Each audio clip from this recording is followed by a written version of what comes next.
Good morning, ladies and gentlemen, and welcome to the Woodrow Wilson International Center for Scholars and the Southeast Europe Project's very proud program today on Balkan stability zones and problem areas, the Greek view, featuring Greece's Secretary General for European Affairs, Mr. Dimitrios Katsoudas. It's a pleasure to have you here. Dimitrios, thank you for joining us today. Ladies and gentlemen, as you well know, the Balkan region was among the top crisis regions in U.S. foreign policy in the 1990s. As with other regions, however, the end of wars in the region itself and the new focus on the Middle East and on Islamic terrorism in many ways pushed the Balkans to second-tier significance in Washington.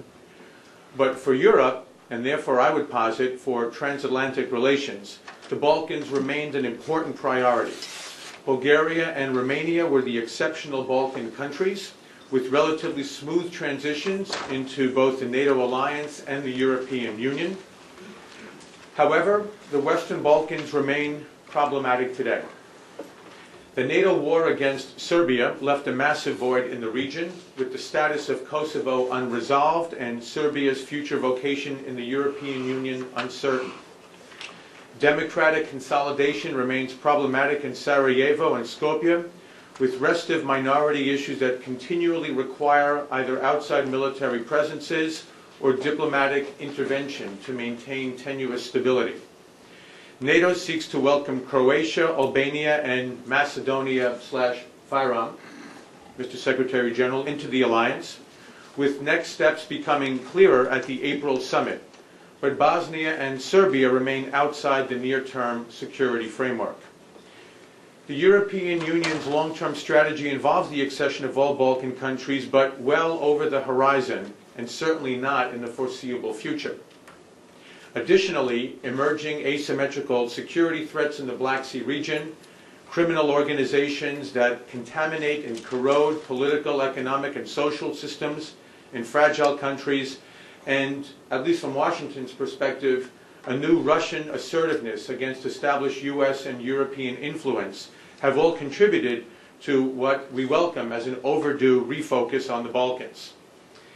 And so against this backdrop, we welcome Greece's Secretary General for European Affairs, Dimitrios Katsoudas, for insight into a U.S. ally's perspective, perhaps given its greatest stakes among our allies in the region in the peaceful resolution of these problems. We will discuss Balkan stability zone and problem areas today, and the continued importance that these issues will have for U.S. policy in Southeast Europe and broader adjacent regions. Before we begin, I would like to acknowledge the presence of and the assistance of Greece's Ambassador to the United States, Ambassador Alexandros Malias. Thank you for joining us this morning, Mr. Ambassador. And as always, we will have a focused presentation by our lecturer, and then open the discussion for Q&A amongst colleagues. Dimitrios Katsoudas, it's a pleasure to have you here at the Woodrow Wilson Center. The microphone is yours. Thank you. I'll try to be as brief as possible and only use my written text as a guide. As you understand from the title of my speech, my premise is extremely simple. Since the Dayton Accord for Bosnia and then the pacification of Kosovo in 1999, just a few years have elapsed, and yet already in the Balkans we have a large stability zone, an arch of stability as I call it, comprising Greece, Bulgaria, Romania in the east and northeast, plus Slovenia and Croatia in the northwest. So we already have progress, considerable progress in the Balkans. This impressive arch of stability didn't come about by itself. So there are lessons to be learned. There are successes that have occurred in the span of just a few years. And we should draw inspiration from these successes in order to face the remaining problems in the Balkans. So on the other hand, apart from this arch of stability, we have a corridor of perspective or instability, we could call it like that, or there's certainly a line of problems, starting from Serbia to the north, all the way through Bosnia-Herzegovina in the middle, and down to Kosovo, of course, which is the greatest question for the moment, and certainly the former Yugoslav Republic of Macedonia.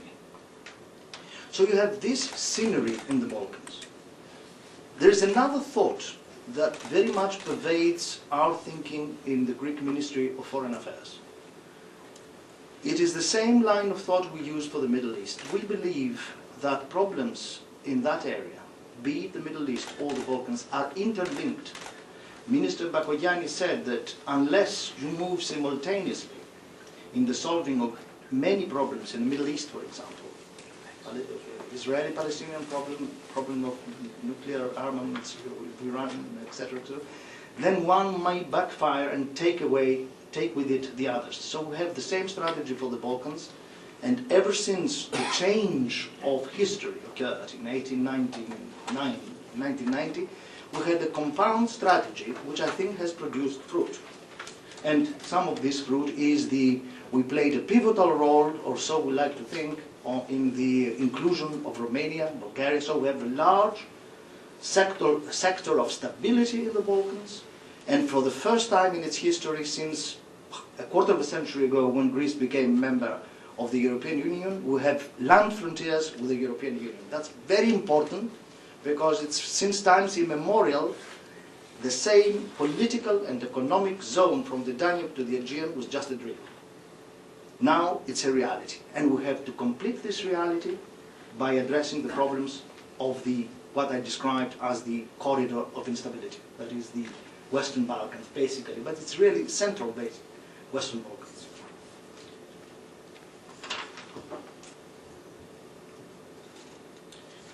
Now of course Slovenia and Croatia are highly advanced. I mean, Slovenia is already approaching the GNP per capita of Greece. Not that that's incredibly high, but this is a sign of progress. And Croatia has experienced also economic, social, and political progress.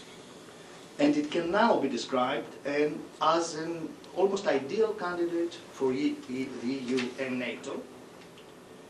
I will give you an example.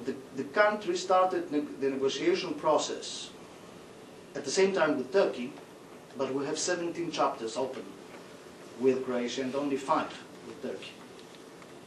And this is no coincidence. It is also, the progress report for the alliance for Croatia is extremely positive. There are no major reservations. And as I said before, we are particularly happy to see Bulgaria and Romania into the EU as well as NATO.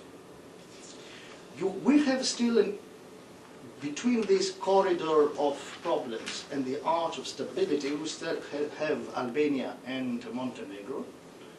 The progress of Albania is noteworthy, and the government continues its efforts to promote social and financial reforms.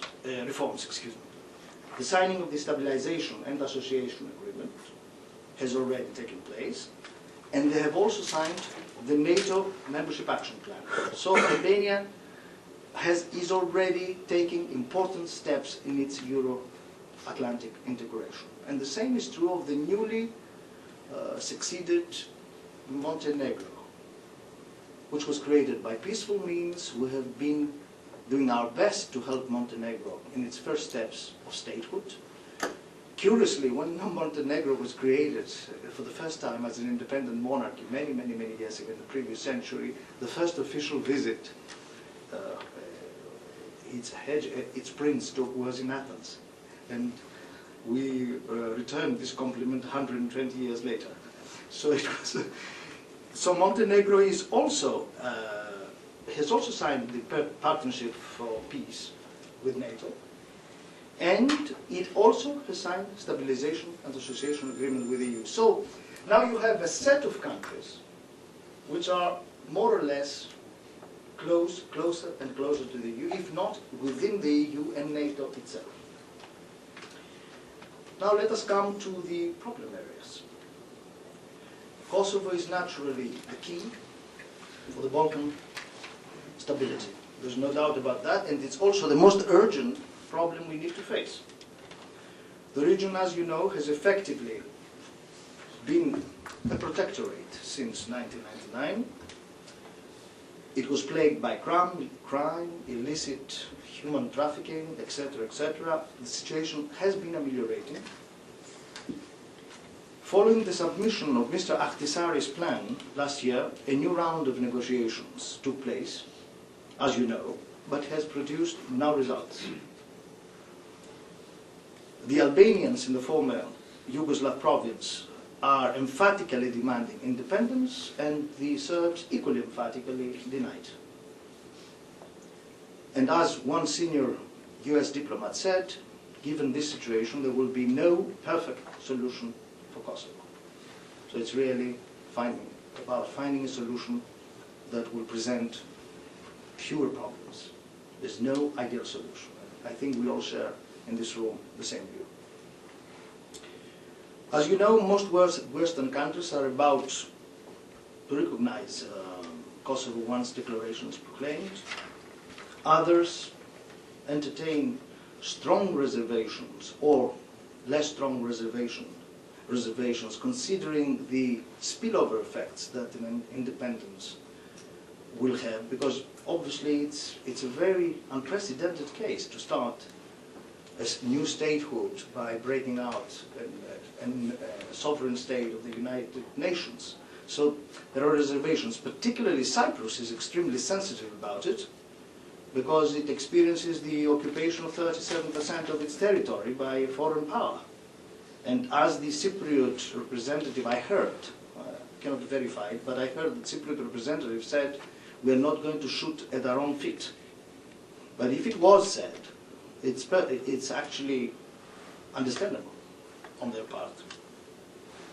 In view of this situation in Kosovo, and as immediate neighbors, a tripartite meeting of the foreign ministers of Bulgaria, Romania and Greece took place in Athens on December 22.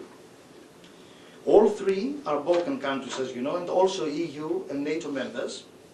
In their joint communiqué, the three ministers emphasized that Belgrade and Pristina should by all means avoid any unilateral actions that would endanger the stability of the province and of the region as a whole. And the ministers highlighted the readiness of the European Union to enhance its role in Kosovo. End of the three powers. EU forces, as you know, are expected to be deployed there in the framework of the European security and defense policy. This is now being more clarified following the Lisbon Treaty.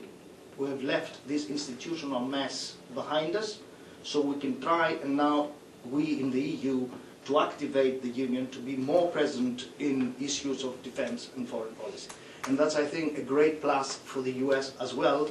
It's the famous problem of Kissinger, whom am I going to call on the phone when a crisis erupts? Now there will be a telephone and a person who will be acting, well, not exactly as a foreign affairs minister, because some of our partners didn't like the expression, but factually a little bit more or less. And we are calling the Foreign Service External Action Service, so everybody's satisfied. But there will be a telephone and a line to call. Now, concerning the possible unilateral declaration of independence by Kosovo, the three ministers highlighted the need for a common regional approach. They also emphasized, as the EU Council has done for the whole of the EU before them, that the Kosovo issue constitutes a sui generis case and should have no spillover effects. Everybody emphasizes, in order to prevent exactly this spillover effect, everybody emphasizes the sui generis case of Kosovo. Now a couple of words to encourage conversation for Bosnia-Herzegovina. She also signed in December 2007 the Stabilization and Association Agreement. So you see we have a move of nearly all the Balkan countries, more or less. There is constant progress. There is the question of what sort of reactions there might exist after a solution in Kosovo, or whether there would be a spillover. We can discuss that, what sort of spillover effect there would be on the Serbian component, and so on. But that's very much a matter of speculation. Last but not least, I will mention the former Yugoslav Republic of Macedonia, our immediate neighbor, and I hear His Excellency the Ambassador of the neighboring republic is here, Mr. Stylides. I'm delighted to hear it. Greece I would like to say this, and very clearly say this. There are friends in deeds and friends in words, and Greece has proven itself to be a friend in deeds for this new republic. We're not given verbal assurances, we have been giving all sorts of support. We are the first investor in the neighboring republic with more than $1.5 billion. We have created 25,000 jobs there. We intend to continue. We link it, and we are linked, of course. They visit the shores of Greece, and they are most welcome. So it is a country with which Greece wants to have a fraternal, not just amicable, relationship. Unfortunately, we are all victims of past history. And the people in the former Yugoslav Republic of Macedonia, perhaps even more than we are. You see, the immediate post-World War II situation with the civil war in Greece, one of the great components of this situation was that because of the existence of a large Slav Macedonian component in the so-called Democratic Army of Greece, this was the left-wing army fighting the so-called national forces. The Communist Party of Greece at the time took a position for one and united Macedonia, etc., etc. This was Stalin's and Tito's plan at the time, to find a way of taking Greek Macedonia away, sticking it to the Slav part, Slav, now Albanian also, part, and then finding an exit into the Aegean. This is why the United States at the time, through the State Secretary Stettino, said, we are never going to accept a state called Macedonia usurping the history of Greek Macedonia. The events were recent, and the State Department knew very well where they would lead. All these years that elapsed, Greece has taken a very moderate stance until the fall of communism because of its duties as a NATO member. It didn't create a row for the continuing nation-building process in the neighboring country, the appropriation of history and symbols, etc., which became a pattern in north of our border, and which did not only have Greece as a target, but also Bulgaria, because Macedonia in Ottoman times was a province, a geographical region, and after the Balkan Wars, the Greek component, the Serbian, not Serbian, Yugoslav component, and the Bulgarian component were created. So Macedonia is inhabited by 3 different peoples, and more than that actually, because there are lots of minorities, blacks, Turks, and so on. And no one should appropriate the name of the entire Macedonia for himself. This is an insult to logic, and it's an insult to history, and also it's a curious extension for which historians would protest of the Slav situation. The Slavs only came in the Balkan Peninsula in the 6th century, after 540. So a Slav nation living in that area cannot claim descendancy from Alexander or Philip, etc., not that it has any importance today. I mean, we shouldn't be speaking in historical terms. We should be speaking about the realities of today. I'll tell you one example. In the EU, on whose affairs I deal with, it took us 25 years to deal with Denmark on the issue of the feta cheese. Can you understand if a state comes in and has all the array of products, the same as the Greek side of Macedonia, the former Yugoslav Republic of Macedonia, etc., we would be dealing, coming and going back and forth to Brussels to deal with wine, with raki, with whatever. And besides, if there are no irredentist ideas on the northern side of the border, why not define the area for what it is? So that there will be no misunderstanding that one component claims the entire region. This is absolutely important. It should happen as soon as possible. We are now on the eve of inviting the 3 states Croatia, which presents no problems, Albania, and the former Yugoslav Republic of Macedonia to NATO. But let me be very clear about it, as I must. The issue of good neighborly relations is an essential component of introducing anyone as an ally and as a partner, either to NATO or the EU.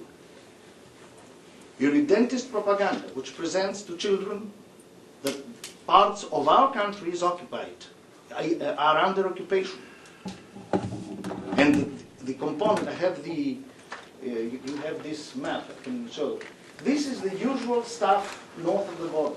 All of geographic Macedonia is presented as belonging to one and the same nation.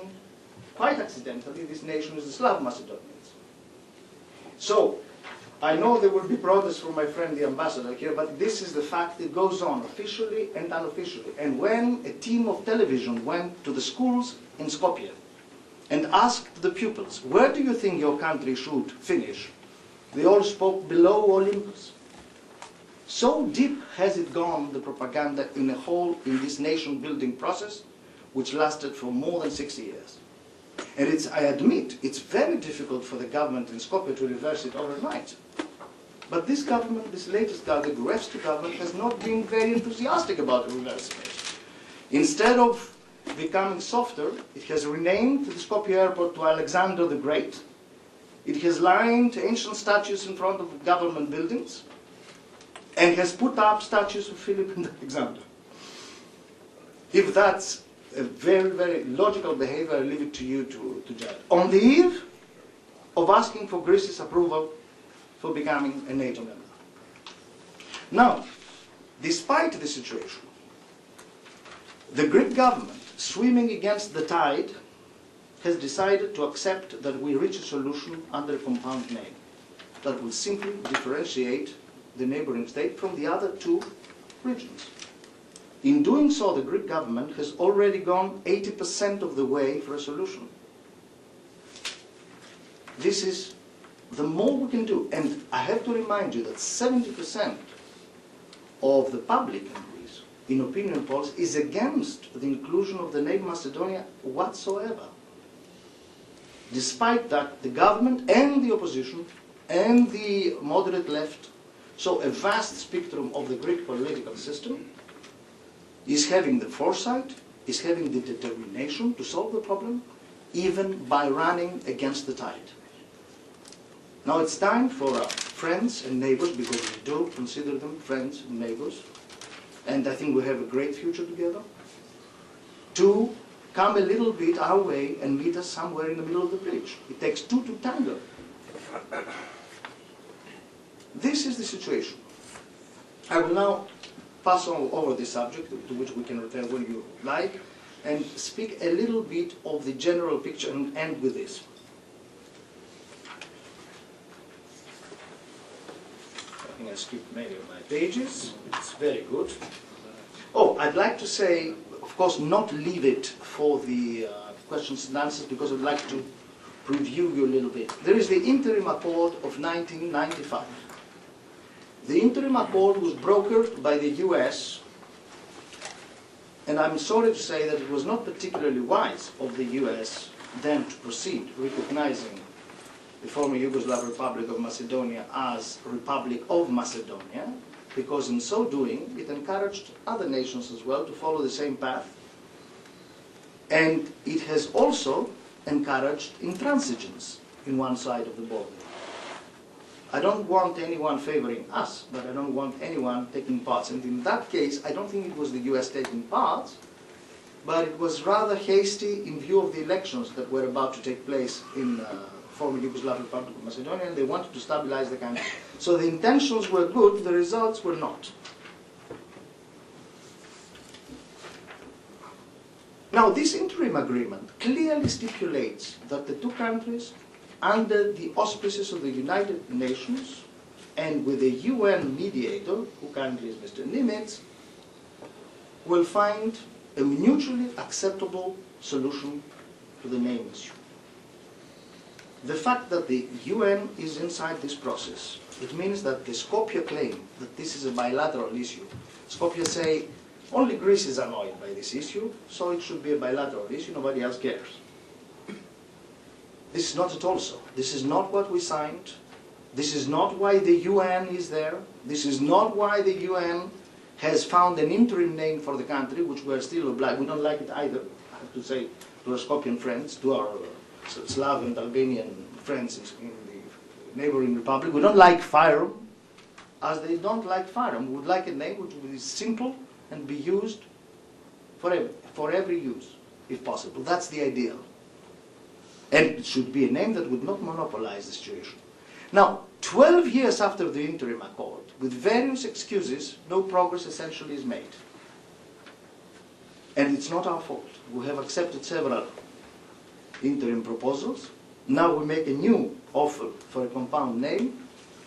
And the results are that we are on the eve of NATO invitations.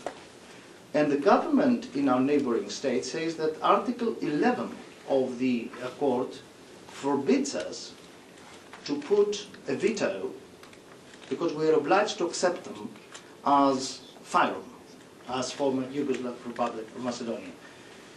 But the interim accord does not have just Article 11. There are Article 5, Article 7, and there are massive violations of that because there is the redentist propaganda continues, the use of materials that imply all of what I said before continues. So we should respect the agreement, but also we should respect the interim name until a solution is found. And as you know, even in the United Nations Assembly Hall, the interim name was not respected. How on earth is it going to be respected in NATO? So we won't allow anyone to get into this name until the issue is solved, and we're clear about it, because there is no sign whatsoever that there will be respect of the interim appellation of the country. They didn't respect it anywhere. I have been in many fora in my life with representatives from the government of Skopje, and wherever this says former Yugoslav Republic of Macedonia, they always take it away. Always. And of course, it puts us in a very difficult position to stop the conferences and start protesting and saying the United Nations says that and that. It's a very delicate and even absurd situation. Must end. And I indicated how it should. Now I would like to finish with just one word of where I started with. Greece is very conscious of its role as a regional power in the area, as a power for peace and progress. The overall investment of Greece in the region of the Southeast Europe exceeds $20 billion. More than $1.5 billion are allocated for direct projects from our neighboring countries. There are more than 2,000 branches of Greek banks all over the area. And the Greek businessmen were the first to go in these countries and invest.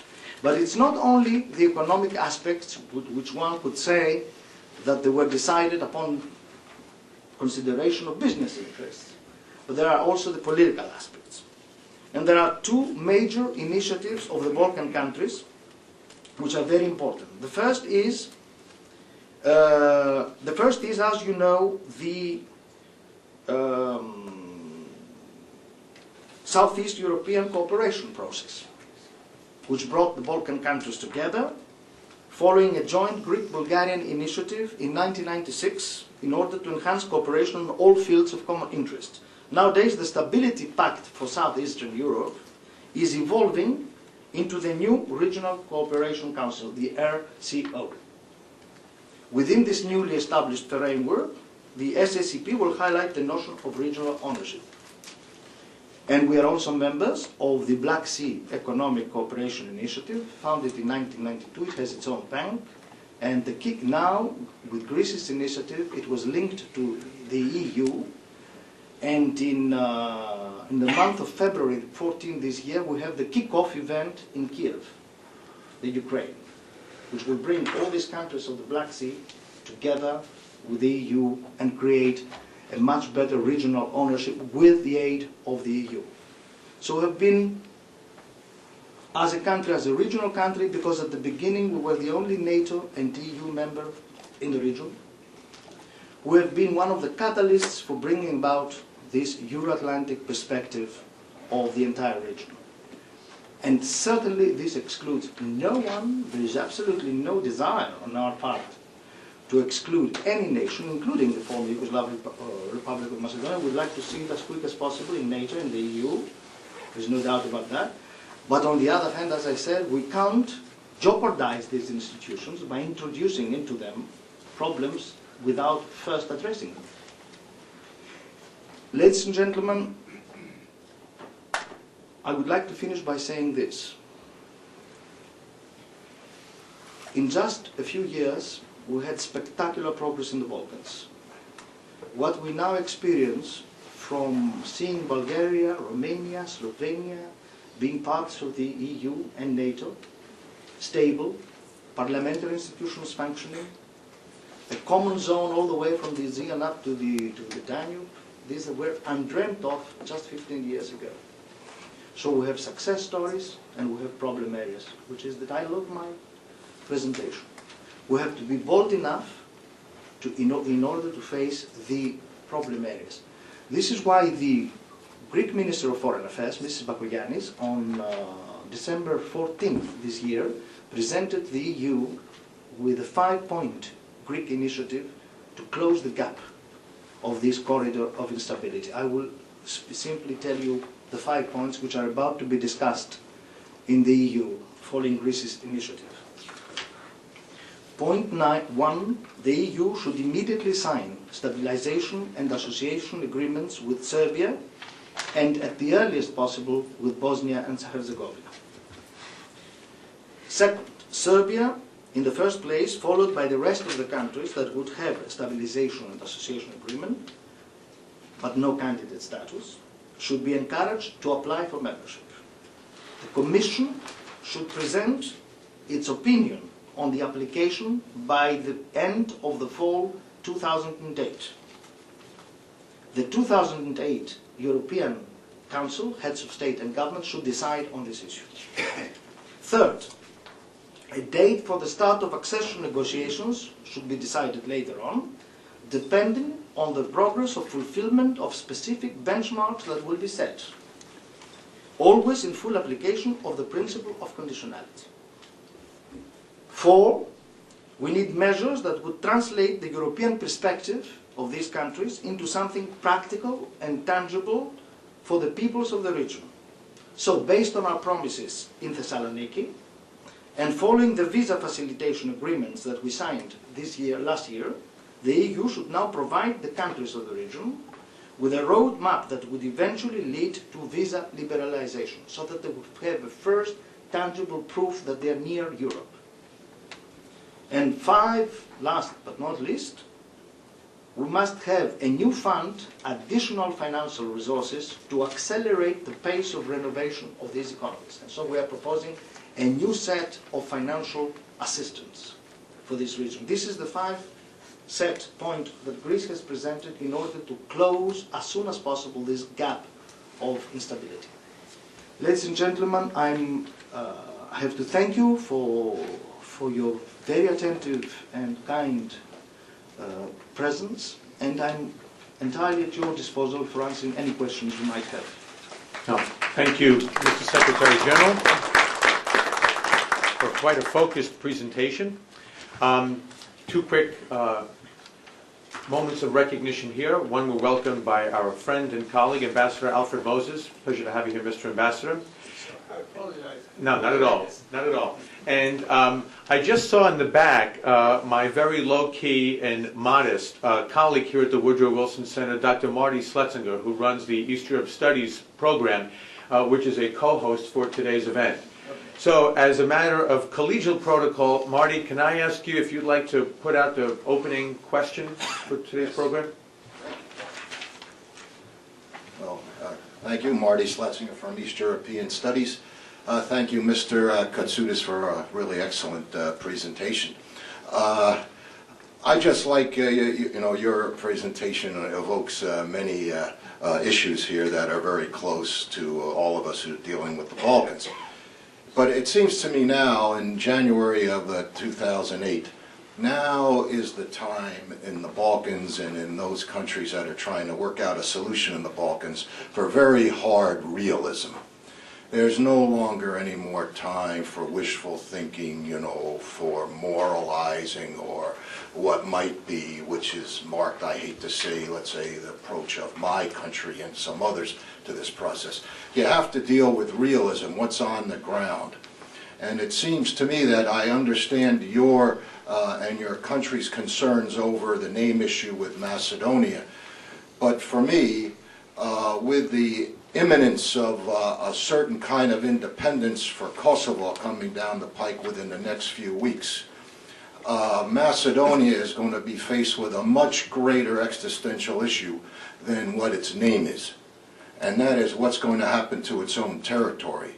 Because given the history of the region and the dynamic, I cannot believe that we're going to have some kind of independent Kosovo and everything is going to be hunky-dory and stable in Macedonia, where you have 25–30% of the population living right next door to Kosovo, which is wall-to-wall Albanians closely related to the Kosovar Albanians, and you already have had some nucleus of trouble there. So I'd like to get your view, sir, on what you think the impact of the impending decision, if there is a decision, on Kosovo is going to have on the future of Macedonia. Thank you.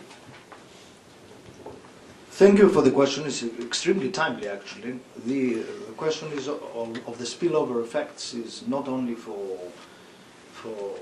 the neighbor to the east of Kosovo, but also, in the northern enclaves and in Republika Srpska and so on and so on. To give you my opinion, which is not more valid than the personal idea, I don't think there will be any spillover effect for some years in the former Yugoslav Republic of Macedonia for the moment. The Kosovar Albanians have every reason to retain the image of responsibility in order to deserve and get independence. It would be extremely unlikely, and I think their leadership has been acting more or less responsibly as far as they could. So I think they would avoid at any cost encouraging any spillover effect into the former Yugoslav Republic of Macedonia. On the other hand, I don't think the recipe for solving a problem is simply to ignore another.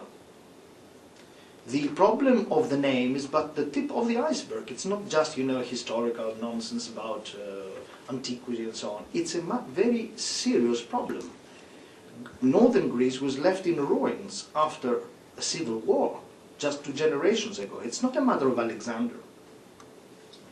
The Greeks in the north felt tremendous instability. They don't believe they're in danger from the population of fire, not at all. But looking at an entire nation being taught that Greek Macedonia is an occupied territory is certainly not one of the most pleasant ways of creating good neighborly relations. And another thing, sir, we have been giving time and again. I spoke before of the 50 years elapsed that we tolerated the problem in order not to hinder the work of the Western Alliance. We didn't speak loud because we were afraid we would cut off the process of approachment of Tito to the West and of his alienation to Stalin. Instead of being given the interest back 50 years later, we are presented with a new bill. That's unfair. And there are no more time limits. Every time we have extended the time limit, be it in 1995, the interim accord, 12 years have passed.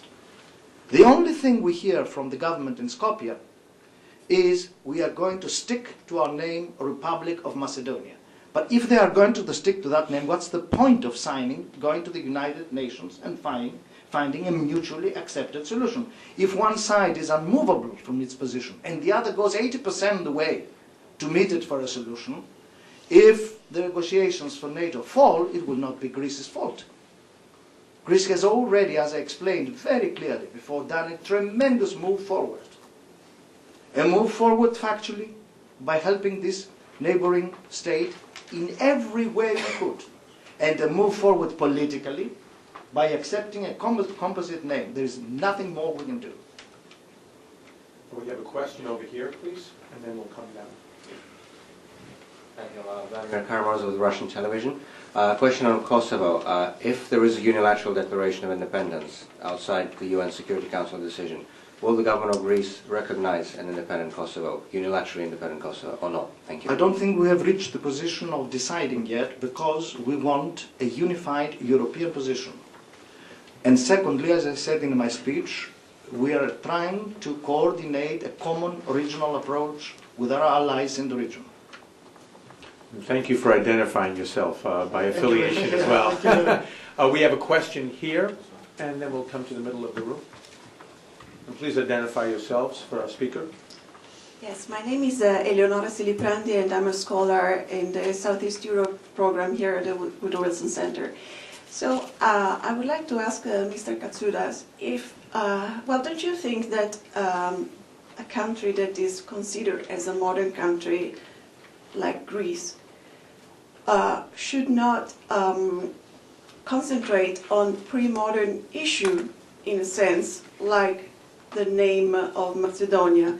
I'm asking you this because I would also like to ask you, how do you epistemologically justify the fact that we're crystallizing the name of Macedonia, the idea of Macedonia, in a certain moment in history? History is an evolving entity, so by the same coin, the Italians could advance their claims on the Roman Empire. So I would like to ask you this. First of all, thank you for a very wide sort of approach, because certainly there should be no passion in issues of names. I fully agree with you. And history is full of all sorts of funny developments in this direction. For example, the Byzantines were calling all the Westerners Latins, and they called themselves Romans. So you find passages in the Alexia of Anna Komnena saying the Romans gave a very strong battle against the Latins. So you see the absurdity to which one could reach with this issue. So it's not a matter of fighting with a neighbor of who has a better name and who's going to get a name and so on. I made that sufficiently clear. And it's also not an old-fashioned business of the time. It is certainly a remain of the time of nationalism. And there is, I admit, a problem in the sense that for 60 years the population of our neighboring republic has been going through the process of nation building under the communist authorities. And they were taught at schools and everywhere that they are Macedonian, and that their history goes as far back, etc., etc. It's not an easy thing, I admit, for them also to overtake. But sometimes, recently, the Council of Europe was preparing a bill saying that they should recognize the former Yugoslav Republic of Macedonia under its constitutional name until a solution with Greece is found. But after examination of the situation, they decided that they were faced with the most major rewriting and usurping of history they have ever experienced. But this is, as I said in my speech, it has nothing to do with the past. It has with the present. There are present roots, the fathers of people living there, the insecurity that exists, and also there are practical issues. As I said, in the EU, if you have one province of a big nation plus small big, as Greece is, and another one with the same names, same products, we are going to have an endless row. And besides, the question is very simple. Why, if someone is in hold of a part of an area, does not want to differentiate and explain which part of that area is he living in? Is that so difficult for people to understand? I mean, you can't say, I am the Republic of Macedonia, when you have 3 million Greeks the other side who also describe themselves as Macedonians and live and use the language the ancient Macedonians lived. They are offended. And I'll tell you another practical note to finish that question. Even if the Greek government decided, sir, to sign an agreement as soon as possible, it will fall in Parliament. There is no chance that the Greek Parliament will ever ratify a treaty under the present name, or even FYROM now, because exactly they have not been respecting the name of FYROM in international organizations. So it's a practical matter. There is no possibility for the Greek government to go ahead, and also the Greek government wants to leave this issue behind it. We have a question here, and then we'll get to some other questions. I see you, Barry, in the back. Hello, my name is Zoya Naskova. I have a couple of very brief comments and a couple of questions. Very if I may. brief, please. We have many questions. Yes, I understand. First of all, we are now at the Woodrow Wilson Center, and I beg to disagree that the U.S. never supported Macedonia and independence of Macedonia. In fact, Woodrow Wilson himself, with his doctrine of self-determination, supported independent Macedonia. I didn't say the word never. As the Ottoman Empire fell apart, when Macedonia was in fact, or right after it was in fact divided into 3 pieces. Now, you did confirm that the land of Macedonia was divided into 3 pieces.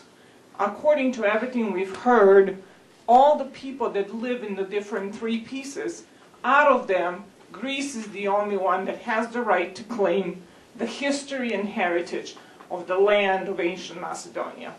Why is that? Why don't all the other people have the right to claim the heritage? That's my first question. Miss, and then one more, please, and then I have to let him answer. One more question, please. Yes. Second question is, you emphasized the Civil War and the atrocities that happened during that time. We all know how Macedonians were treated and the numerous children that were exiled and the numerous people that were exiled. How is Greece going to solve their human rights question, where these people are not allowed back to Greece, their property has been stolen, and I will add the issue of the Macedonian minority that still lives in Greece, who was forced to change their names into Opolis and Akis, etc. So human rights, and why do you, out of the 3 pieces of Macedonia, claim the only right to the history? Thank you. Thank you. Thank you very much.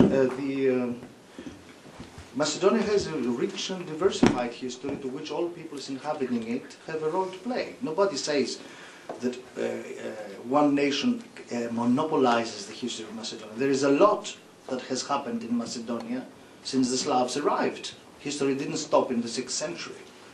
Therefore, the people who now live in the former Yugoslav Republic of Macedonia, who are the descendants of those Slavs, and of course the Albanians being a very ancient people in the Balkans, like the Greeks. But the Slavs had a tremendous role to play, and they were very active, and there is a lot of common history in the Balkans, so nobody is monopolizing the history since the 6th century.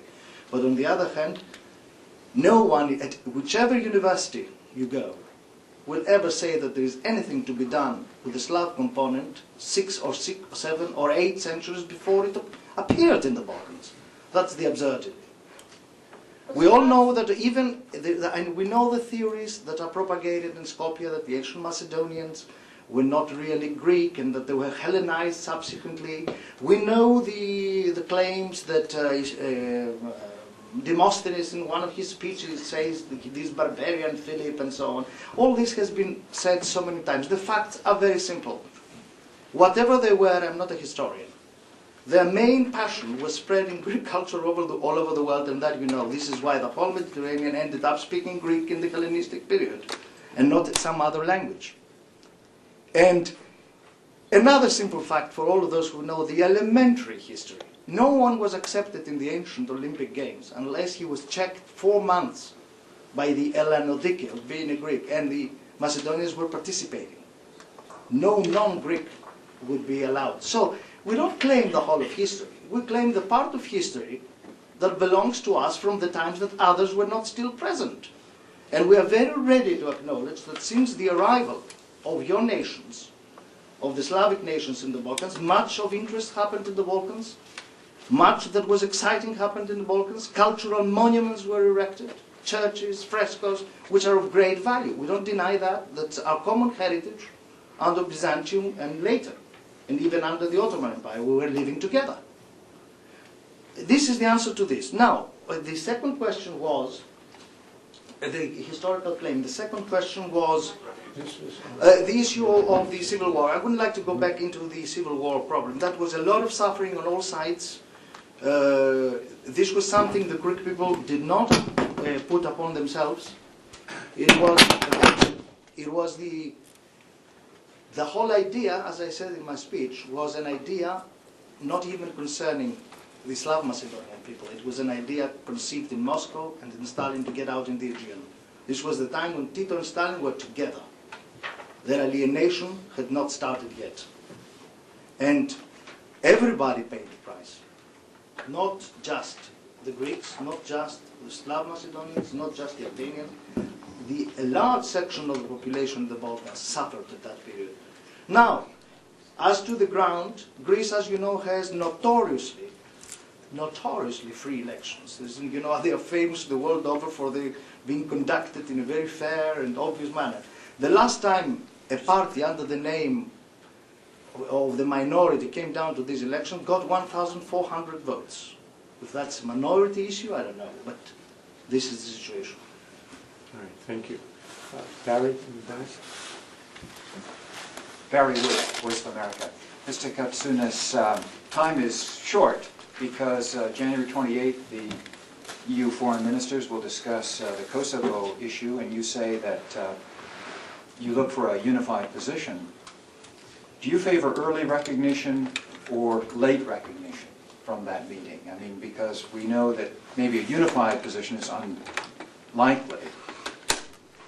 But what I really wanted to ask you, and I'm sorry for a footnote, is I hear you say that Macedonia will not be allowed into NATO unless they make a change in the name and negotiate in a way that you have proposed.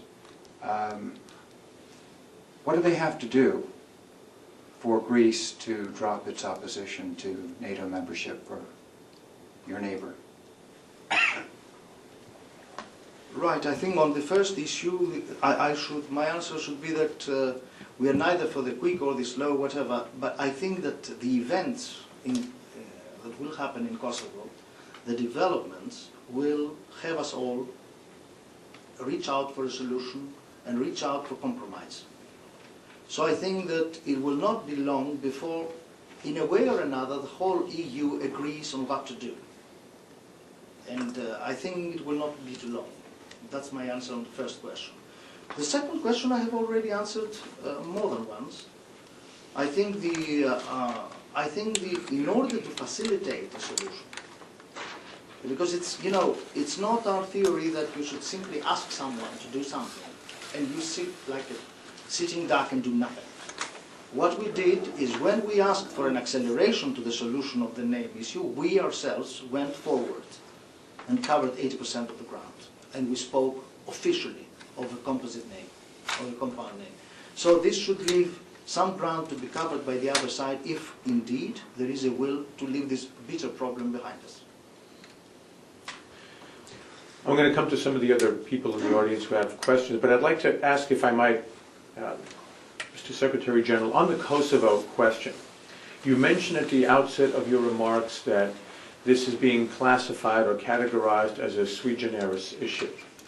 And my question for you is whether you want to present a Greek view or maybe based on some of your discussions with your European Union colleagues, how reliable and how trustworthy is this categorization of the Kosovo issue and the proposed resolution, say, towards independence, sui generis? So how concerned are you that there's a precedent that might be set, say, for Transnistria in Moldova, for Srpska in Bosnia-Herzegovina, the ethnic Albanians in the country whose name is in dispute. But can you touch on this issue of the credibility of the sui generis argument as it's discussed in diplomatic To be honest, circles? I think it's history that will show what happens. I think that now we are all ready to declare that it's a sui generis case. But whether it will indeed be a sui generis case, only time will show. It's a very, as I said, it's a very, very difficult issue to come into deals with. On the other one hand, you have 90% of a population which lives in an area and wants to be independent. On the other hand, you have the unprecedented step of dismembering a United Nations country, Serbia. It's really, it's the sort of condition the international community would never like to face, but it's facing it. And as I said, an American diplomat said, there is no perfect solution. And we are all concerned. We're all concerned to reach the solution that will have the minimum repercussions. There is no solution that I can see appearing that will have now no negative results whatsoever. There's no such thing in Kosovo. I think we all agree in this room that there is no possibility that we'll have a completely peaceful and with unproblematic transition. There will be some problems. Let us hope that by insisting it is a sui generis case and by the vigilance of the international community, that we will avoid spillover effects. And particularly, as my minister says, we'll have to see the EU reach a common position, because a common position will increase the legitimacy of this position. And that's very important. And yes, I'm sorry. Yeah. I have a gentleman here. And, okay, I'm going to come to you. Yeah, I've got you in line. Sir. John Bosnich. I've been active in various Serbian organizations. I heard you say that you feel that Greece is running against the tide. I'm not quite sure which tide it is you're running against and which one you're slipping quite centrally into the mainstream. It seems like you're running against the tide of the democratic will of the Greek nation, but fitting nicely into the slipstream of the tide of EU-NATO expansionism. You called the U.S. recognition of Macedonia both unwise and provoking of intransigence. That's the exact same situation that the Serbs are facing in Kosovo. The intransigence of the KLA leadership is entirely due to the United States' blank check. And this blank check dates back to earlier events in the Balkans, as you well know. Marty Schlesinger told us that it's time to leave aside morality, and everybody else has been telling us to leave aside international law as a mere form of legalese. So now we finally get down to an immoral, illegal solution, which is now being described as sui generis. Your question, sir? Here it is. Thank you. The sui generis term is simply a fig leaf for the word genocide. There are no Jews left, there are no Croats left, there are no Gorani able to travel around Kosovo, and Serbs will be gone too. So we're doing exactly what the entire civilized world has accused the Germans of having done during the Holocaust. We're watching a genocide, and we're all saying, this is a unique case. I would like to ask you, how can you possibly ask for anybody to support Greece, and I fully do support your efforts to fight this adoption of your name. How can you ask logical people to support you when you're not prepared to say equally clearly that we will not support an illegal, immoral solution in Kosovo and exercise the same veto that the brave Greeks of Cyprus are exercising? That's my question. Thank you. That's a tough question, I must say. I must say that we have, as you know, done the best to our ability. Is this operating? Yes. Yeah. In the best of our ability to facilitate the finding of a solution for Kosovo for many, many years. And there is a very great issue of what I call, as Secretary General for European Affairs, in the European Union has been going from step to step forward through the art of compromise. If you simply stick out all the time on various issues and say, well, I'm not going to do that, I'm not going to do the other, I'm not going. Greece was doing that in the early 80s, and she didn't benefit from this behavior, but now the problem is we need a unified position. What we are going to do is try to find this position. It's premature to say that we'll choose one or the other course. I'm not dealing with this negotiation myself, of course, because this is not a European issue in the sense of allowing Kosovo in and so on.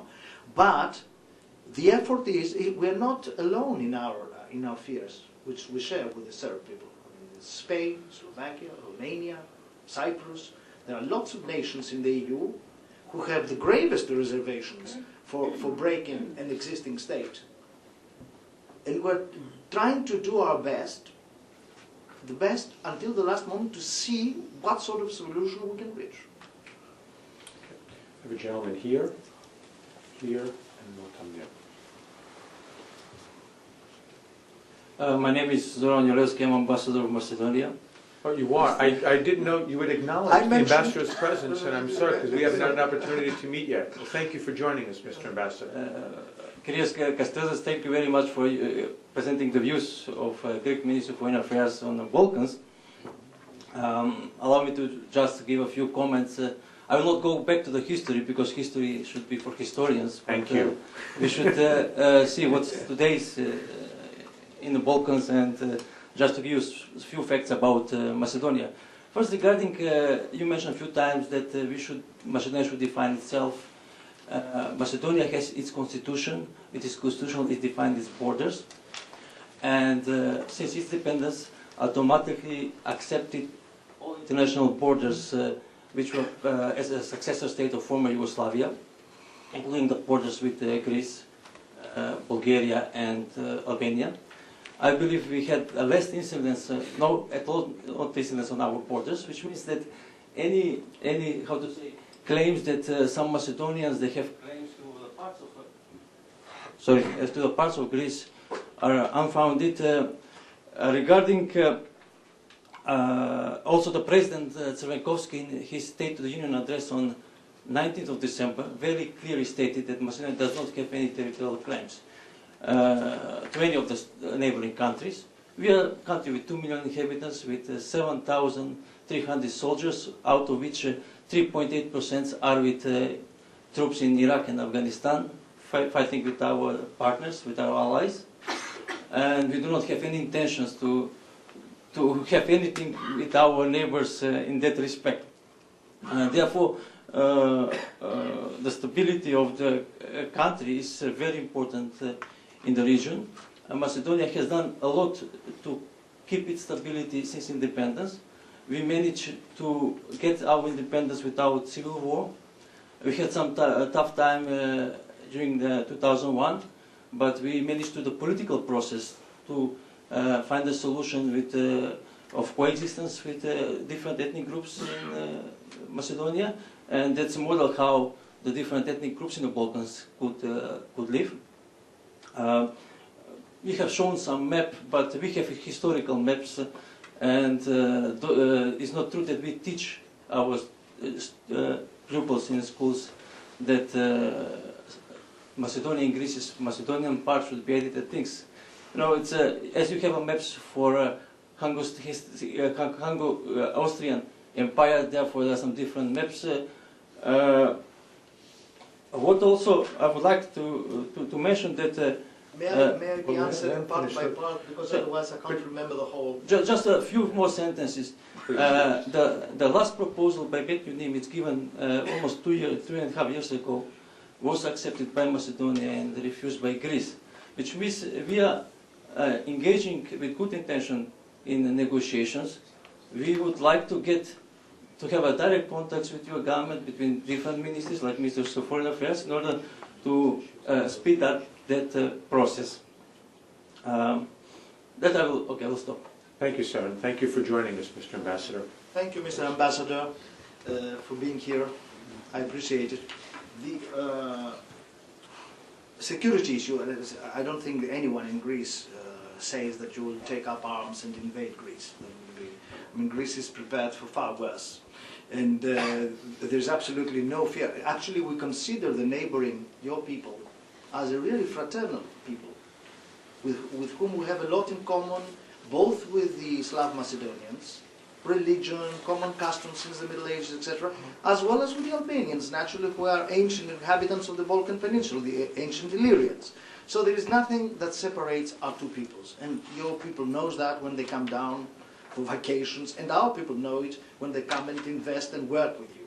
So the problem is not a problem of the two peoples, and it's not a security issue in the classical sense. It's not a fear that there will be a war and an invasion. But we know also that in the Balkans, small states have sometimes been used by bigger players for serving their own ends. It's a historical precedence. And all the while you were speaking, you were saying, Macedonia does, Macedonia believes, Macedonia doesn't threaten. Are you commissioned